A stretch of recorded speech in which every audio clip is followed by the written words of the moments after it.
नमस्कार बंधुरा जिभे जल बाय अंकिता चैनेले तुम्हारे सबाइके स्वागत। फिरे एलाम आबार एक जिभे जल आना रेसिपि निये।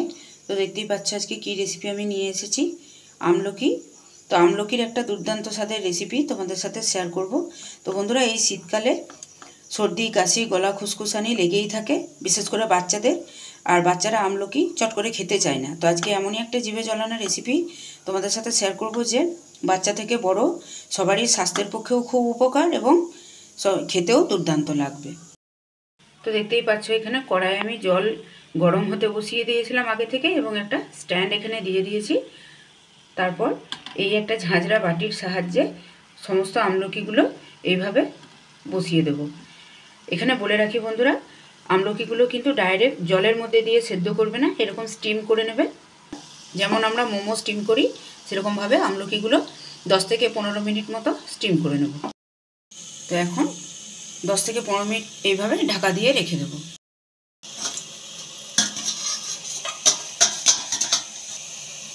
ফিরে এলাম 15 মিনিট পর। দেখো বন্ধুরা এই সাইডে এই যে শিরাগুলো বোঝা যাচ্ছে, আর আমলকির স্কিনের কালারটা দেখো অনেক ট্রান্সপারেন্ট হয়ে গেছে। এইটাতেই বোঝা যাচ্ছে আমলকিগুলো পুরো স্টিমড হয়ে গেছে। এখন এটা আমি নামিয়ে নেব। এখন আমলকিগুলো যতক্ষণ না ঠান্ডা হয়ে যাচ্ছে ততক্ষণ অবধি অপেক্ষা করব। আমলকিগুলো যতক্ষণ ঠান্ডা হয়ে যাচ্ছে ততক্ষণ একটা ভাজা মশলা বানিয়ে নেব। এখানে একটা আচারের মশলা আমি তৈরি করে নেব। তার জন্য এখানে 2 চামচ নিয়েছি সরষে, 2 চামচ ধনে এবং 1 চামচ করে জোয়ান, মেথি, জিরে। বন্ধুরা যেহেতু প্রত্যেকটা মশলার আলাদা আলাদা একটা রোস্টের টাইমিং থাকে বা ভাজা হতে সময় লাগে, তো তার জন্য ধনেটা আমি আগে দেব। ধনের ওপরের খোলাটা একটু মোটা, তাই এটা ভাজা হতে একটু বেশি সময় লাগবে।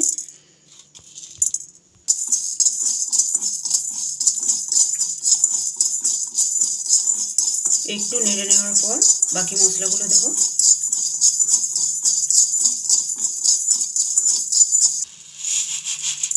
বাকি সমস্ত মশলা একসাথে দিয়ে দিচ্ছি। একদম লো ফ্লেমে ড্রাই রোস্ট করে নেব।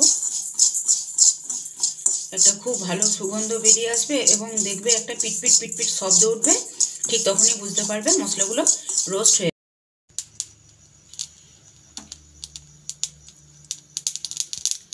এই যে শব্দটা উঠছে তার মানে এটা রোস্ট হয়ে গেছে।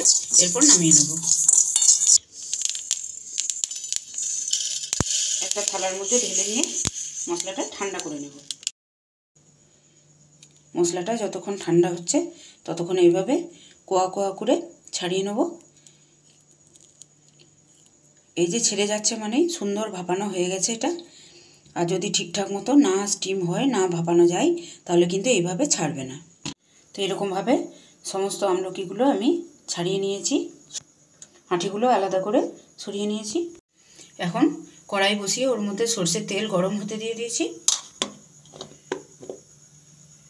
গরম তেলের মধ্যে আমলকিগুলো দিয়ে দিচ্ছি।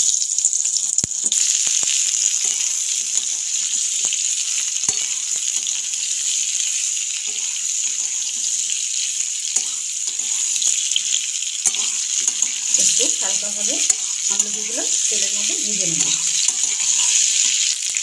এখন ওই আমলকির মধ্যেই দিয়ে দিচ্ছি গোটা করে কাঁচা লঙ্কা, এতে করে স্বাদটা খুব ভালো আসবে। এখন এর মধ্যে দিয়ে দিচ্ছি স্বাদ মতো লবণ, দিয়ে দিচ্ছি আন্দাজ মতো হলুদ। লবণ আর হলুদ দিয়ে খুব ভালোভাবে নাড়াচাড়া করে নেবো আমলকিগুলো।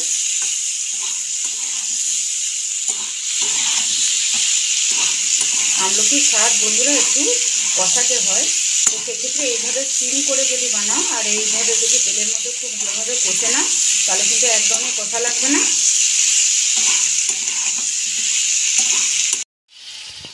আমলকিগুলো যতক্ষণে ভাজা হচ্ছে ততক্ষণে যে মশলাটা আমি ড্রাই রোস্ট করে রেখেছিলাম সেটা মিক্সির মধ্যে গুঁড়িয়ে নেব। এটা কিন্তু একদম শুকনো গুঁড়ো করব, জল দিয়ে বাটবো না।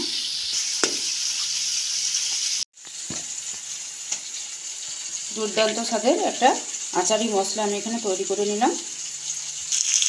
এখন এর মধ্যে ভর্তি 2 চামচ মতো দিয়ে দেবো।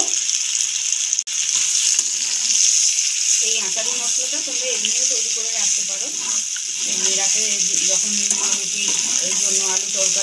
বিভিন্ন রকম সবজিতেও কিন্তু দেওয়া যায়, খুব সুন্দর স্বাদ আসে। তো ভাজা মশলাটা দিয়ে আবারও একটু নাড়াচাড়া করে নেবো ভালো করে। আর আমলকি দেখো ভাজতে ভাজতে সেদ্ধ হয়ে গেছে, দু টুকরো হয়ে গেছে খুন্তির সাহায্যে। তো আরও একটু নেড়ে চেড়ে নেবো। আর বন্ধুরা এখানে আমি শুকনো লঙ্কা ব্যবহার করলাম না, ফ্রেশ কাঁচা লঙ্কা ব্যবহার করেছি। তো তোমাদের কাছে যদি হাতের কাছে কাঁচা লঙ্কা না থাকে সেক্ষেত্রে শুকনো লঙ্কাও ওই আচারি মশলার সাথে ড্রাই রোস্ট করে গুঁড়ো করে নেবে। এতে করে ঝালও হবে আর রঙটাও খুব সুন্দর আসবে। এখন এর মধ্যে আমি দিয়ে দেবো গুড়, দিয়ে দিচ্ছি এর মধ্যে গুড়টা। তো বন্ধুরা তোমরা চাইলে এরকম লবণ ঝাল অবস্থাতেই তেল আচার বানিয়েও রেখে দিতে পারো, আবার চাইলে মিষ্টিও অ্যাড করতে পারো। এখানে আমি গুড় ব্যবহার করছি। গুড়টা যতক্ষণ না গলে যাচ্ছে ততক্ষণ অবধি আবারও একটু নাড়াচাড়া করে নেব। কি বলবো বন্ধুরা, এটা এতটাই জিভে জল আনা আর এতটাই স্বাস্থ্যকর যে এটা বানাতে বানাতেই আমার জিভে জল চলে আসছে। তো বন্ধুরা এটা আমি কম সময়ের জন্য বানিয়ে রাখলাম।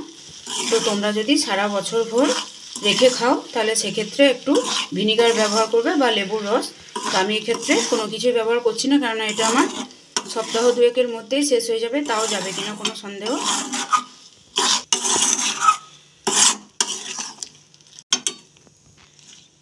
এটা আমি কয়েকদিনের জন্য বানালাম বলে অল্প বানালাম এবং কোনো রকম কিছু ভিনিগার বা লেমন জুস ব্যবহার করলাম না। এটা এখন ফুটতে দিয়ে দেবো, এতে করে গুড়টাও ঘন হয়ে আসবে আর আমলকির মধ্যে গুড়টা ভালো করে ঢুকবে। আঁচটাকে বাড়িয়ে নিয়ে গুড়টা খুব ভালোভাবে ফুটিয়ে নিলাম, কিন্তু ফোটানোর সময় মাথায় রাখতে হবে গুড়টা কোনোভাবেই যেন পাক চলে না আসে, এরকমভাবেই রেখে দেবো। নামানোর আগে আবার একটু আচারের মশলা এর মধ্যে ছড়িয়ে দেবো। টক মিষ্টি ঝাল আমলকির আচার একদম তৈরি হয়ে গেছে বন্ধুরা। তো তোমরাও এইভাবে বাড়িতে বানাও, অবশ্যই আমাকে কমেন্ট করো। আর এই শীতকালে আমলকি খুব ক্ষণস্থায়ী, বাজারে খুব বেশি দিন পাওয়া যায় না। তো যখনই কম রেটের মধ্যে আসবে ইমিডিয়েট এরকম একটা রেসিপি বানিয়ে রেখে দেবে সারা বছরের জন্য। তাহলে সর্দি কাশি গলা খুসখুসানির হাত থেকেও বাঁচবে এবং প্রতিদিনের খাবারে মুখে স্বাদ ফেরাবে, রুচি ফেরাবে। তো আজকে এই পর্যন্তই বন্ধুরা, ফিরে আসছি আবার অন্য কোনো দিন অন্য কোনো জিভে জল আনা রেসিপি নিয়ে। ততক্ষণের জন্য সবাই সুস্থ থেকো, ভালো থেকো, টাটা।